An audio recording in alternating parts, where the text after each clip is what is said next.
오늘은 팔복 가운데 6번째, 마음이 청결한 자는 복이 있나니 그들이 하나님을 볼 것이며 하는 말씀을 나누려고 합니다. 마음, 여러분이 마음이 어디에 위치하고 있을까? 이에 대한 논란이 계속되지만 여전히 사람들은 마음을 지성과 감성의 자리, 양심과 도덕의 자리로 마음을 보고 있습니다. 그래서 어떤 도덕적인 판단의 근거를 마음이라고 합니다.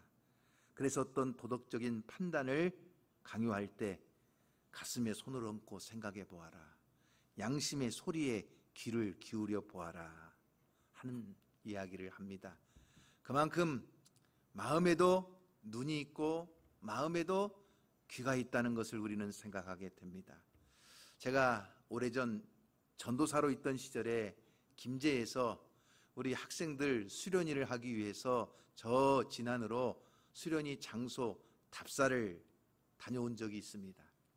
그때 그 교인은 조직이 부장은 장로님이시고, 그리고 부감이 안수 집사님이고, 또 교육자가 있고, 그래서 부장 장로님과 부감 안수 집사님과 교육자인 저 3명이서 김제에서 이제 차를 타고 저 진안까지 수련회 장소를 답사하기 위해서 3명이 가는 거예요. 그런데 제가 그때 느낀 것이 하나 있었어요. 사람은 그 마음에 무엇을 두고 있느냐, 마음에 어떤 것을 집중하고 있느냐에 따라서 보는 것이 달라진다는 것을 깨달았어요.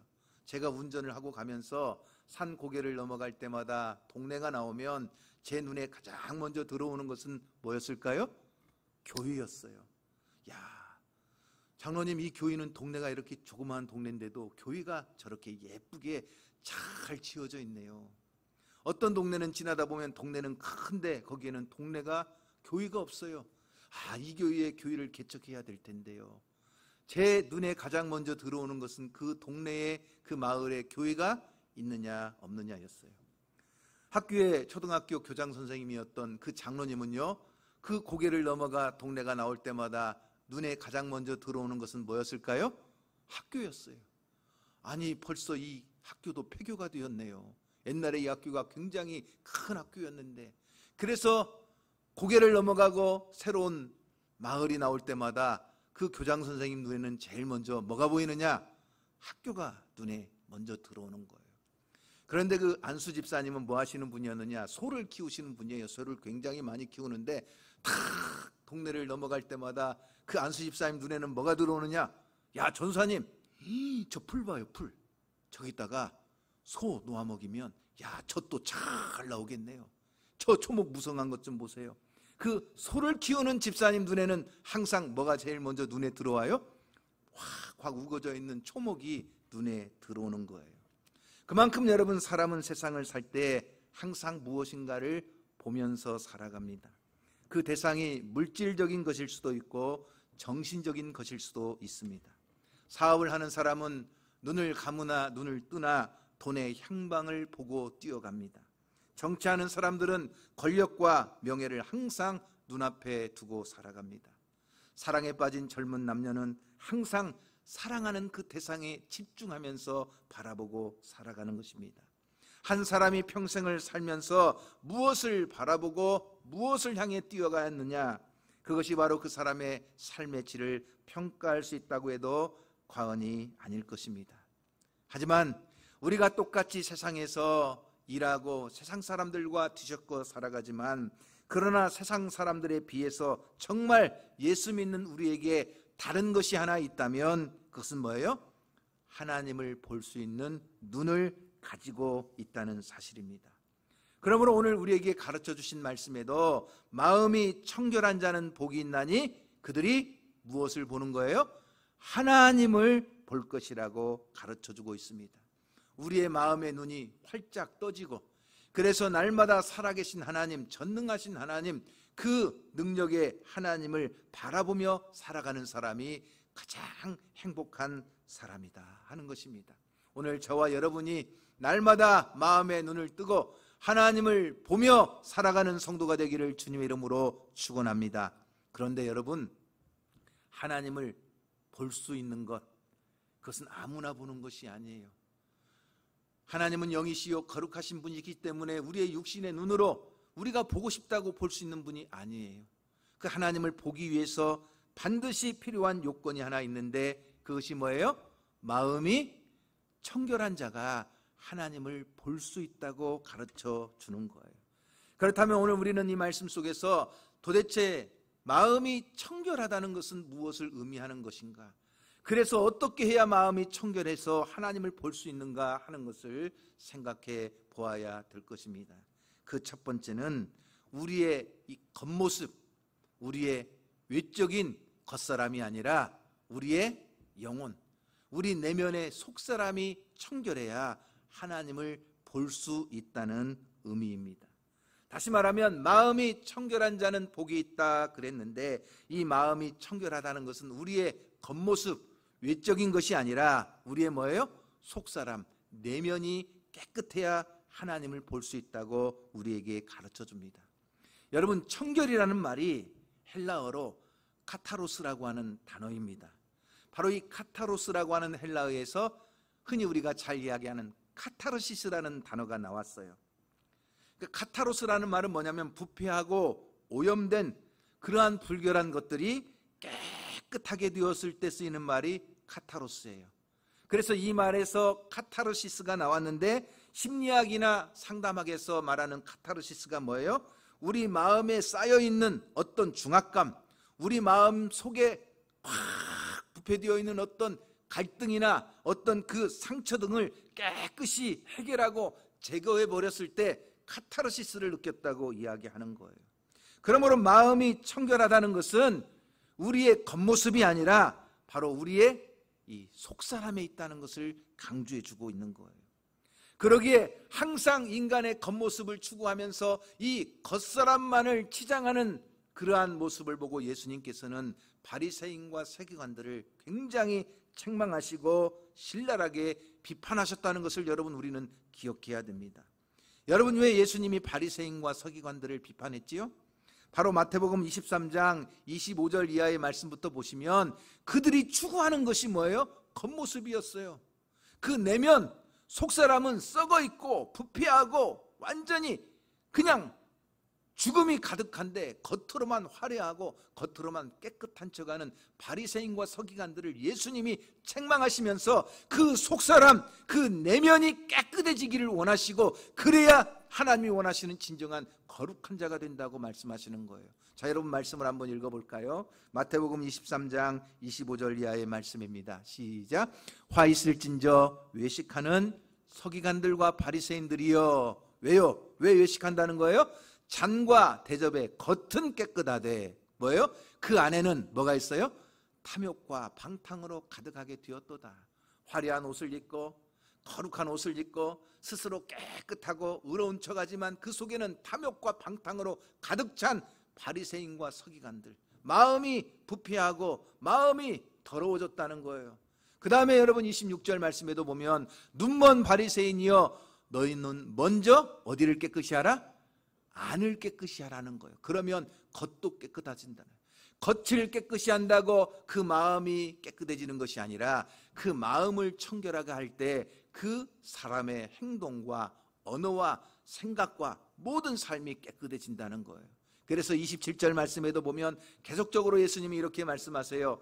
화 있을진저 외식하는 서기관들과 바리새인들이여 회칠한 무덤 같으니 겉으로는 아름답게 보이나 그 안에는 죽은 사람의 뼈와 모든 더러운 것이 어떻게 해요? 가득하다는 거예요. 그러면서 28절의 말씀에 보면 이와 같이 너희도 겉으로는 사람에게 옳게 보이되 안으로는 외식과 불법이 가득하도다. 문제는 뭐예요? 사람들에게 겉모습은 깨끗하게 보이고 겉모습은 아름답게 보이고 그래서 겉모습을 가지고 사람들에게 칭찬받기 원하지만 실제적으로 그 내면에 들어가 보면 온갖 탐욕과 방탕한 것과 더러운 것과 악으로 가득 차 있는 모습을 보게 된다는 거예요. 바로 이것이 여러분 인간의 본질입니다. 그래서 사람들이 늘 추구하는 것, 예수님이 없는 사람들이 추구하는 것은 뭐예요? 항상 겉모습이에요. 무슨 차를 타고 다니는가? 어떤 아파트에 살고 있는가? 그 아파트가 몇 평인가? 그 사람이 입은 옷은 메이커가 무엇인가? 명품 브랜드를 입고 있는가 아니면 시장 패션을 입고 있는가, 항상 겉모습을 가지고 판단하는 거예요. 제가 우리 처갓집 흉을 좀 보겠는데, 저희 아내가 11남매예요. 그 중에서도 딸이 10명이에요. 그런데 지난번에 저희 둘째 딸이 결혼을 했잖아요. 그러다 보니까 이제 딸들이, 식구들이 다 모여요. 모이다 보면 믿음이 좋은 형제도 있지만 때로는 믿음이 없는 형제도 있을 수 있어요. 딸들이 많다 보니까 관심이 어디에 있느냐? 어디 있을 것 같아요, 여러분? 제 아내가 이번에 그러는 거예요. 언니한테 전화가 왔는데 올케가 이번에 결혼식장에 올 때 핸드백을, 글쎄 700만 원짜리 핸드백을 들고 왔다고 막 서로 전화를 하는 거예요. 그 700만 원짜리 핸드백이 뭐요? 그랬더니 나도 모르는데 700만 원짜리 핸드백이 있다네. 근데 올케가 700만 원짜리 핸드백 들고 왔다고 언니들끼리 서로 막 전화 통화한대. 그러니까 믿지 않는 사람들 눈에는 뭐가 보이는 거예요? 야, 이번에 집안 행사 있을 때 누가 얼마짜리 핸드백 들고 왔느냐? 그게 100만 원짜리냐, 500만 원짜리냐, 1000만 원짜리냐? 여러분, 그래서 우리는 야, 나 이만큼 살아, 잘 살고 있어, 나 잘 나가는 사람이야, 그렇게 치장하고 사람들에게 겉모습을 화려하게 보일지 모르지만 우리 주님이 보시는 것은 그 겉모습을 깨끗하게 치장한다고 하나님을 보는 것이 아니다. 우리의 이 속사람, 우리의 이 내면의 영혼이 청결해야 하나님을 볼 수 있다고 우리에게 가르쳐 주시는 것입니다. 여러분, 이 속에서 나오는 것이 얼마나 악하고 더러운 것인가. 마태복음 15장 11절 말씀에 보면 예수님께서 이렇게 말씀하셨어요. 자, 입으로 들어가는 것이 사람을 더럽게 하는 것이 아니라 입에서 나오는 그것이 사람을 더럽게 하는 것이니라. 그 속에는 온갖 더러운 것이 가득한데 아무리 겉을 화려하게 치장한다고 해도 그의 삶에는 하나님을 경험할 수도 없고 하나님을 볼 수도 없다는 거예요.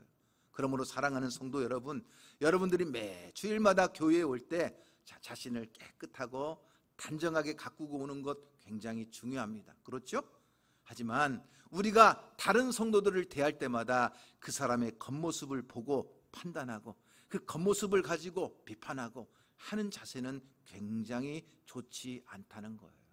화려한 옷을 입은 사람으로 오면 반갑게 대하면서 친절을 베풀고, 좀 남루한 옷을 입고 오는 사람은 좀 업신여기고 그렇게 무시하는 태도를 갖는 것은 하나님의 교회 안에서 올바른 태도가 아니라는 거예요. 특히 우리가 조심해야 될 것이 하나 있어요. 그것은 뭐냐? 요즘 젊은 세대들이에요. 요즘 젊은 세대들이 자꾸만 기성세대에 대해서 많은 갈등을 느끼고 세대 차이를 느끼는데, 제일 듣기 싫어하는 말이 뭐냐? 나 때는 말이야 하는 말이, 나 때는 말이야, 나 때는 말이야. 옛날에는 이런 말을 굉장히 싫어해요. 그러다 보니까 저도 참 많이 느끼는 것이 있어요. 어떤 사람은 머리를 노랗게 물들이게 오기도 하고, 어떤 애는 모자를 푹 눌러 쓰고 오기도 하고, 심지어 어떤 애는 좀 반항하는 것처럼 머리를 빡빡 밀고 오기도 하고, 어떤 애는 막 남자애가 머리를 막 여기까지 길게 기르는 경우도 있고. 그럴 때 가끔 어른 세대들이 이래요. 야, 너 교회 오면서 모자 벗어. 야, 너 머리가 그게 뭐냐? 노랑머리. 당장 검정색으로 염색해버려. 야, 남자가 머리가 그게 뭐야? 그렇게 길러가요. 빨리 잘라버려. 자꾸 이런 식으로 그의 겉모습을 보고 그렇게 나 때는 말이야 이런 식으로 나아가면 그 젊은 애들이 어떻게 될까요? 자꾸만 교회에서 멀어져요. 야, 교회 오니까 자꾸 어른들이 잔소리만 하고, 자꾸 나 뭐 머리 가지고 자꾸 간섭하고, 자꾸 나 가지고 자꾸 이러쿵저러쿵 말이 많고, 야, 차라리 교회 안 다녀야 되겠다. 실제로 이런 마음을 갖는 청년들이 많아요.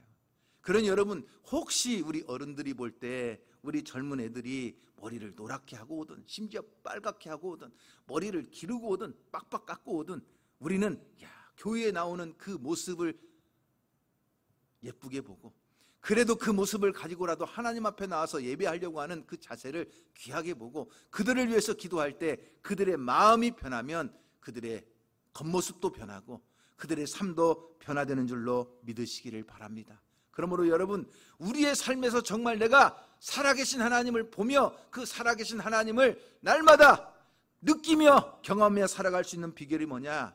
우리의 겉모습이 아니라 뭐예요? 우리의 속사람, 내면을 깨끗하게 가꾸는 거예요. 여러분, 우리가 경험적으로 잘 알고 있습니다. 죄는 마음을 더럽게 합니다. 여러분들의 마음속에 누군가를 계속 미워해 보십시오. 그러면 마음이요 침침해지고 하나님이 점점 흐릿하게 보이기 시작합니다. 증오를 가지고 막 다른 사람을 막 대해 보십시오. 벌써 그 마음이 달라집니다. 그 마음이 더러워져서 하나님이 잘 보이지를 않습니다. 거짓말을 막 함부로 해보십시오. 하나님이 곁에 계셔도 하나님을 전혀 느낄 수가 없습니다.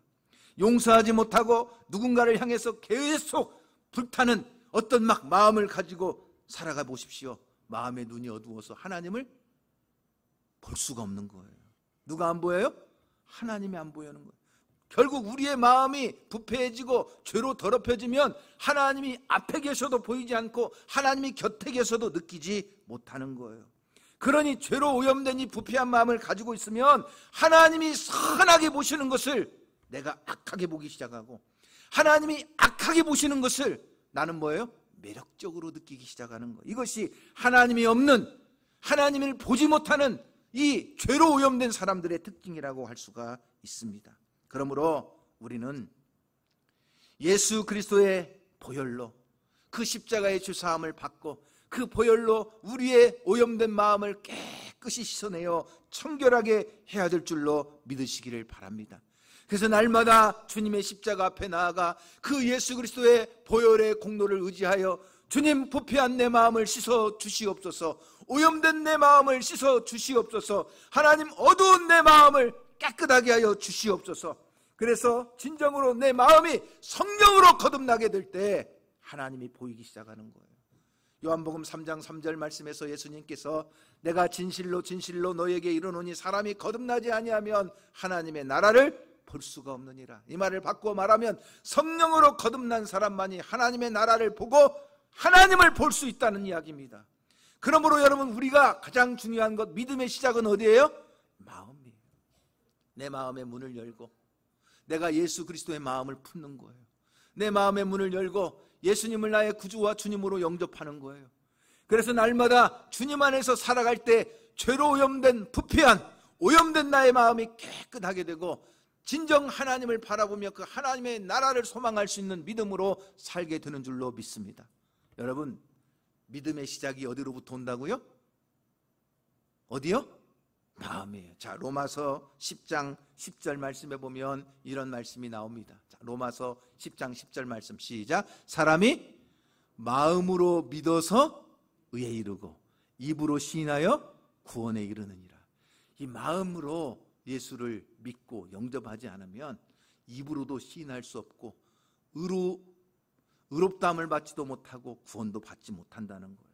그렇기 때문에 우리에게 가장 중요한 것은 바로 이 마음에 예수님을 영접하고 그 예수님의 보혈로 우리의 죄가 깨끗하여지고, 그래서 우리가 청결하게 될 때 부패하고 더러운 양심 속에 보이지 않던 하나님이 비로소 보이게 되고 하나님의 나라를 소망하면서 내 앞에서 일하시고 내 옆에서 함께 하시는 하나님을 보며 그 능력으로 일하시는 하나님의 축복을 누리게 될 줄로 믿으시기를 바랍니다. 두 번째는, 이렇게 예수를 영접하고 믿음으로 살아가는 사람들이 두 번째 해야 될 일이 있어요. 자기의 이 마음밭이 오염되지 않도록 잘 경작해야 그 마음이 청결해지고 하나님을 볼 수 있다는 것입니다. 여러분, 마태복음 13장 말씀에 보면 씨 뿌리는 비유가 나와요. 이 씨 뿌리는 비유에 보면 네 가지 밭이 나와요. 네 가지 밭. 그런데 여러분, 이 네 가지 밭은 결국 무엇을 이야기하는 거죠? 우리의 마음밭을 이야기하는 거예요. 그래서 길가와 같은 밭이 있고 돌밭 같은 마음이 있고, 그 다음에는요 가시덤불 같은 마음이 있고 좋은 땅 옥토와 같은 마음이 있다고 예수님이 가르쳐 주시는 거예요. 그런데 이 예수님께서 씨 뿌리는 비유로 네 가지의 마음밭이 있다는 것을 가르쳐 주시면서 그 부연 설명을 하시는데 마태복음 13장 16절 말씀에 보면 예수님이 이렇게 말씀하시는 거예요. 자, 다 같이 한번 읽어볼까요? 시작. 그러나 너희의 눈은 봄으로 너희의 귀는 들음으로 복이 있도다. 이 우리의 마음밭이 뭐예요? 청결하지 못하면 보지 못하고 듣지 못한다는 거예요. 하나님의 나라를 볼 수도 없고 주의 복음을 들을 수도 없고 결국은 어두움 가운데 열매 맺지 못하는 삶을 살 수밖에 없다는 거예요. 그렇기 때문에 여러분, 이 우리의 마음이 어떤 마음인가, 우리의 마음을 잘 관리하고 경작할 필요가 있다는 거예요. 자, 첫 번째 씨앗은 어디에 떨어졌지요? 길가에 떨어졌어요. 잘 경작되지 않아서 마르고 딱딱한 땅이에요. 씨를 뿌려도 도저히 씨가 뿌리를 내릴 수 없는 땅이에요. 그러니까 그 길가에 뿌려진 씨들은 뭐가 와서 먹어버렸어요? 새들이 와서 먹어버렸어요. 이 의미라는 것은 아무리 하나님이 말씀이 선포되고 하나님의 일하심이 우리의 삶에 나타나지만 이 사람은 마음이 완전히 굳어져서 완악하니까 전혀 그 하나님의 말씀이 와닿지를 못하고 살아계신 하나님이 보이지 않으니까 금방 누가 와서 삼켜버려요? 새들이 와서 그 씨를 먹어버리듯 사탄이 와서 그를 삼켜버리는 거예요. 그에게는 하나님이 보이는 것이 아니라 누가 보여요? 사탄만 보이는 거예요. 그런데 두 번째 밭은 돌밭 같은 마음이 있다는 것이에요. 바로 돌밭에 떨어진 씨는 싹은 나기는 나지만 말씀의 싹이 깊이 뿌리를 내리지 못해요. 왜냐? 돌밭이니까. 그래서 해가 쨍쨍 내려치니까 금방 말라버리는 것처럼 교회에 와서는 말씀을 듣고 은혜를 받는 것 같지만 금방 세상에 나가버리면, 교회 문 밖에 나가버리면 금방 믿음은 온데간데 없어지고 세상 사람과 똑같이 살아가는 사람들. 그러니까 이 마음이 뭐예요? 돌을 제거하지 못하니까 돌로 가득한 이 마음에는 결국 믿음이 뿌리를 내리지 못하고 열매를 맺지 못하는 거예요. 세 번째 마음밭이 있어요. 그 세 번째 마음밭은 뭐라는 거예요? 가시덤불 같은 마음이 있다는 거예요. 이 가시덤불과 같은 마음은 자, 믿음이 뿌리를 내려요. 말씀의 씨가 뿌리를 내려요. 그래서 줄기도 잘 자라나는 것 같아요. 그런데 가시덤불에 매이니까 그 가시덤불에 매여서 결국은 열매를 맺지 못하는데, 이 가시덤불이 뭐예요? 바로 세상의 염려와 돈, 재물에 대한 욕심 때문에 열매를 맺지 못한다는 거예요. 정말 하나님 앞에 믿음 생활을 하면서 기도도 하고 말씀도 배우고 정말 열심히 신앙생활을 하는 것 같지만 온통 그 마음에 뭐가 가득하는 거예요? 돈에 대한 집착이 가득하고 세상 염려로 가득하다 보니까 하나님은 보이지 않아요. 세상의 염려가 더 크게 보여요. 아, 코로나. 돈에 대한 집착이 너무나 커요. 그러니까 하나님 앞에 나와서 기도할 때에도 돈 더 잘 벌게 해주세요. 사업도 확장하게 해주세요. 온통 돈에 대한 욕심으로 가득 차다 보니까 결국은 이 재물에 대한 유혹 때문에 열매를 맺지 못하는 거예요. 그러나 여러분, 네 번째 마음은 어떤 마음이 있다는 거예요? 옥토와 같은 좋은 마음이 있다는 거예요. 이 마음은 뭐예요? 단단한 길가와 같은 마음을 파서 부드럽게 만들었어요. 그 속에 있는 돌덩이와 같은 거 싹 제거했어요. 그리고 정말 가시덤불이 자라지 못하도록 모든 잡초와 풀들을 싹 뽑아냈어요. 그러니까 그 속에서 자라나는 그 씨앗은 잘 자라서 열매를 맺는데 100배, 60배, 30배로 열매를 맺으니까 하나님이 일하시고 하나님이 축복하시고 하나님이 그 능력으로 함께 하시는 하나님을 보게 되는 축복을 누리게 되는 줄로 믿습니다. 오늘 저와 여러분이 바로 옥토와 같은 좋은 마음을 가지고 우리 안에 있는 단단함을 부드럽게 하고 우리 속에 있는 돌을 다 제거하고 우리 안에 있는 가시덤불을 다 뽑아내고 그래서 좋은 마음으로 우리의 마음을 잘 관리하고 경작하면 하나님이 역사하셔서 일하심으로 100배, 60배, 30배로 결실하여 하나님의 축복을 보고 그 하나님의 은혜를 경험하는 하나님을 보는 자가 될 줄로 믿으시기를 바랍니다. 그러면 오늘 여러분 자기 마음을 한번 들여다보세요. 나는 현재 길가와 같은 마음을 가지고 있는가? 돌밭 같은 마음을 가지고 있는가? 아니면 내 마음은 여전히 가시덤불, 세상 염려와 돈에 대한 있던 이런 유혹으로 가득 차 있는가? 아니면 이제 이런 것들을 성령 안에서 믿음으로 기도하고 매일 말씀을 묵상하면서 이 세상 욕심, 세상 염려, 세상에 대한 집착 다 제거하고 이제는 하나님의 나라를 바라보면서 주의 나라를 소망하며 하나님이 나와 함께 하시고 그 능력으로 역사하시는 그 하나님을 바라보면서 내가 좋은 땅과 같은 믿음으로 결신하며 살아가고 있는가? 오늘 저와 여러분의 마음이 이 좋은 땅이 되어서 100배, 60배, 30배로 결실하고 그 하나님의 능력의 손길을 바라보고 하나님의 축복을 볼 수 있는 성도가 되기를 주님의 이름으로 축원합니다. 여러분, 조금이라도 방심하고 우리의 마음이 조금이라도 나태해지고 해이해지면 금방 가라지가 납니다. 왜요?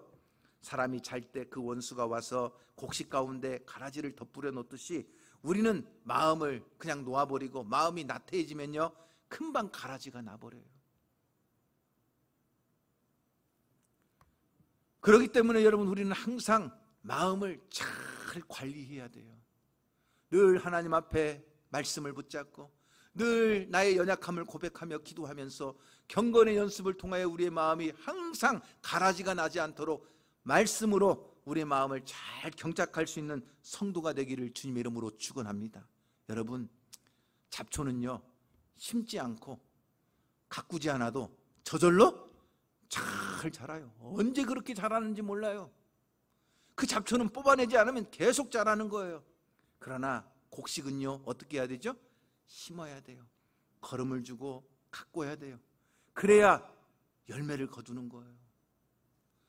저 교회 앞에 보면 권사님들이 봄에 우리 박영희 성도님이 준 까지랑 토마토랑 또 고추랑 막 심어놨어요.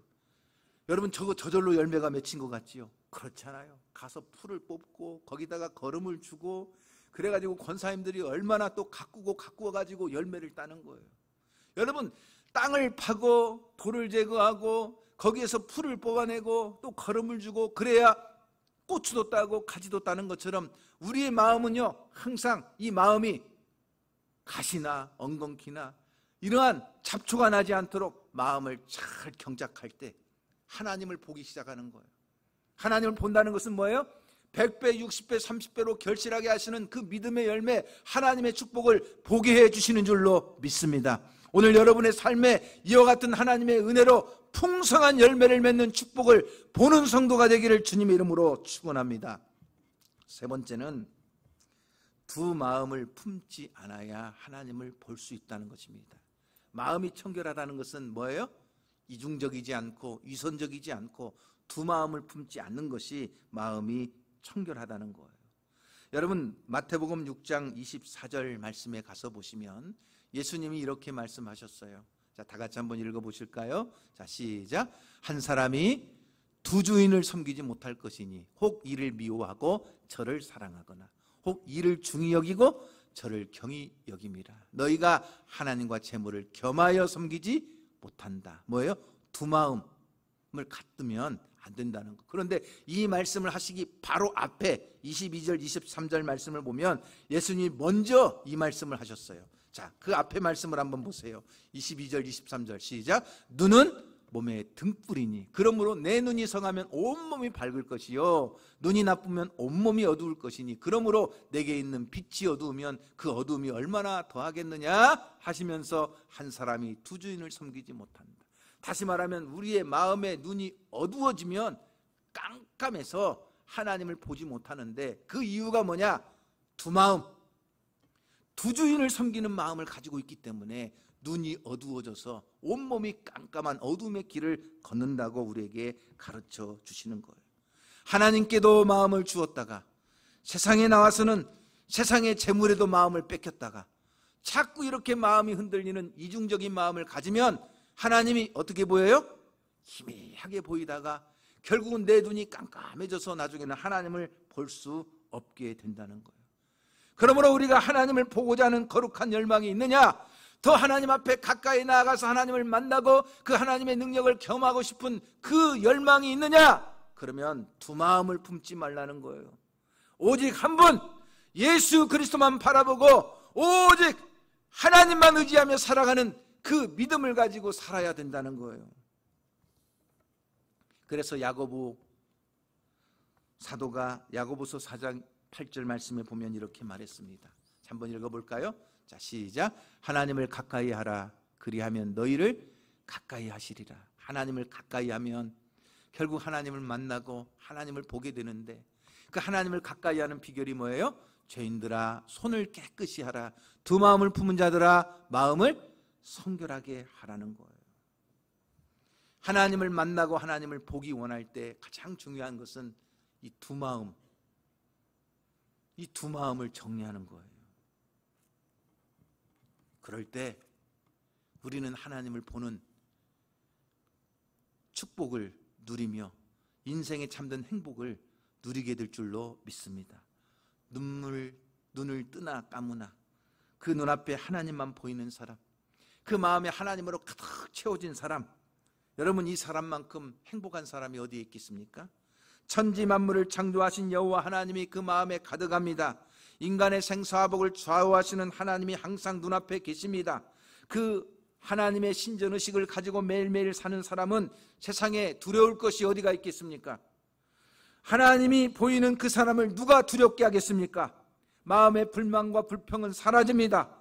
오직 그 눈으로 하나님을 바라보며 믿음 안에서 한 걸음 한 걸음 그 인생길을 걸어가는 사람에게는 좌절이 없습니다. 절망이 없습니다. 세상이 그를 주저앉힐 수가 없습니다. 주님을 바라보며 다시 일어나고 끝까지 믿음으로 전진하기 때문에 하나님을 바라보며 나아가는 그 삶에는 하나님의 영광과 축복이 함께할 줄로 믿으시기를 바랍니다. 여러분, 오늘 우리의 신앙생활이 무엇입니까? 거룩하신 하나님을 보고자 하는 열정의 연속입니다. 건강한 신앙생활이 무엇입니까? 하나님을 더 많이 알고 하나님을 더 많이 체험하고 늘 하나님을 느끼며 살아가는 것입니다. 날마다 하나님을 바라보는 사람, 그 마음이 청결함으로 하나님을 바라볼 때 그의 삶에 놀라운 역사로 하나님이 채워주실 줄로 믿으시기를 바랍니다. 왜 나의 삶은 날마다 이렇게 비참해지는가? 하나님이 안 보이니까 그러는 거예요. 왜 나는 날마다 이렇게 힘이 없이 주저앉고 삶이 이렇게 고통스러울까? 전능하신 하나님이 그 눈에 보이지 않기 때문에 그러는 거예요. 왜 하나님이 보이지 않느냐?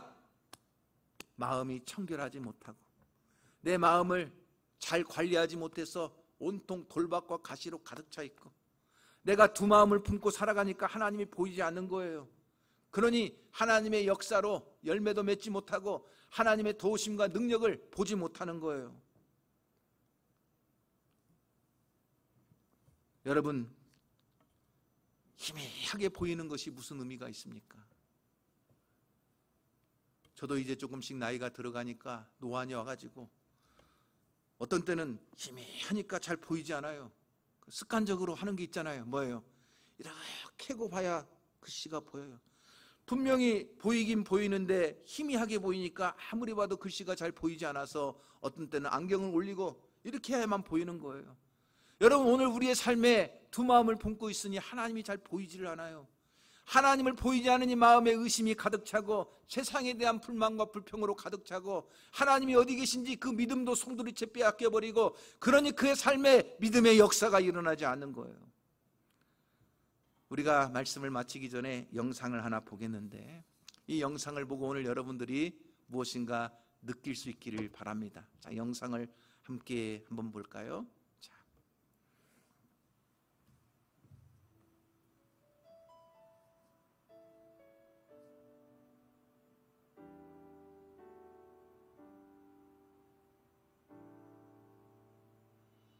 내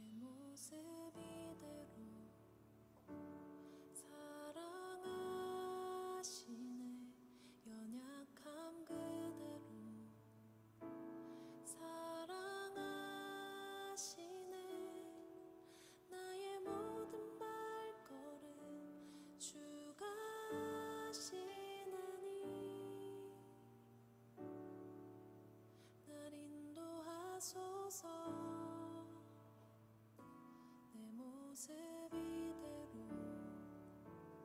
사랑하시네. 연약함 그대로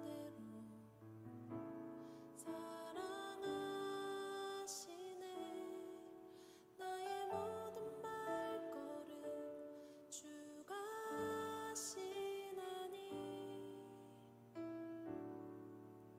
날 인도하소서. 주의 날개 아래 거하는 것,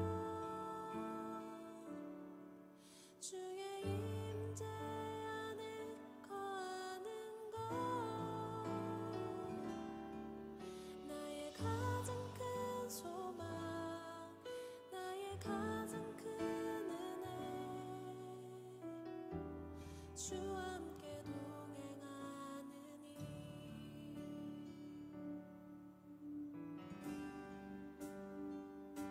내 모습 이대로 사랑하시네 연약함 그대로 사랑하시네 나의 모든 발걸음 주가 하시나니 날 인도하소서 주의 날개 아래 거하는 것 주의 임재 안에 거하는 것 나의 가장 큰 소망 나의 가장 큰 은혜 주와 영상 잘 보셨어요? 엄마 곰을 끝까지 쫓아가는 새끼 곰처럼 우리는 믿음의 주요 온전케 하시는 이인 예수만 바라보고 오직 주님만 따라갈 때, 주님만 바라볼 때 오늘 우리의 삶에 하나님의 은혜가 임하는 줄로 믿습니다. 일부 예배 때 제 아내가 이 영상을 보고는 펑펑 울어요. 그래서 제가 목양실로 가서 물어봤어요. 왜 이렇게 펑펑 울어? 그랬더니 그 새끼 곰의 모습이 마치 자기 모습 같아서 그래서 펑펑 운다는 거예요. 여러분, 세상을 살다 보면 우리의 마음을 무너지게 하는 일들이 얼마나 많습니까? 자식 때문에 마음이 무너집니다. 자랑스럽게 막 부모에게 돈 달라고 막 손을 내밀지만 마음은 간절하지만 줄 수 없는 그 마음껏 해주지 못하는 마음 때문에 가슴이 무너지고 그렇게 나락으로 떨어지는 것 같은 절망을 느낄 때도 있습니다. 어떤 사람은 느닷없이 찾아오는 육신의 질병 때문에 마음이 무너질 때도 있습니다. 그래 저렇게 낭떠러지로 떨어져서 금방 죽을 것만 같은 새끼곰처럼 하나님이 더 점점 멀어진 것처럼 느껴지고 나중에는 하나님이 보이지 않는 것처럼 느껴지고 그래서 얼마나 낙심할 때가 많습니까? 사업에 어려움이 오고 가정에 여러 가지 문제가 생기고 그럴 때마다 우리의 삶은 저렇게 엄마 곰으로부터 점점 멀어져서 나중에는 도저히 올라갈 수 없을 것 같은 저 떨어지고 내려가는 삶이 찾아올 수도 있습니다. 그런데 그때 한 가지예요. 뭐예요? 주님만 바라보는 거예요. 두 마음 품지 않는 거예요. 끝까지 올라가고 또 올라가는 거예요. 주님은 바로 우리를 기다리고 계세요. 오늘 하나님이 여러분을 간절히 기다리고 계시는 줄로 믿습니다. 우리의 마음을 잘 관리하고 우리의 마음을 청결케 할 때 하나님이 보이기 시작합니다. 전능하신 하나님, 능력의 하나님, 우리를 사랑하시는 하나님, 죽은 것도 살리시고 없는 것에서 다시 있게 하시는 하나님, 그 하나님이 오늘 여러분의 삶에 부족한 것을 채우시고 능력으로 역사하신 하나님의 은혜가 함께할 줄로 믿습니다. 문제는 하나님이 보이느냐 안 보이느냐 하는 것입니다. 하나님이 보이긴 보이는데 희미하게 보이느냐 뚜렷하게 보이느냐 하는 것입니다. 하나님이 작게 보이느냐 크게 보이느냐 하는 것입니다. 오늘 여러분, 우리가 마음을 청결하게 할 때 하나님이 내 눈에 보이기 시작하고 그 하나님은 뚜렷하고 크게 보이기 시작하고 그래서 그 하나님이 역사하시는 능력으로 우리 가운데 함께 하시는 복을 누리며 살아가게 될 줄로 믿습니다. 이 은혜가 오늘 저와 여러분에게 함께 하기를 주님의 이름으로 축원합니다.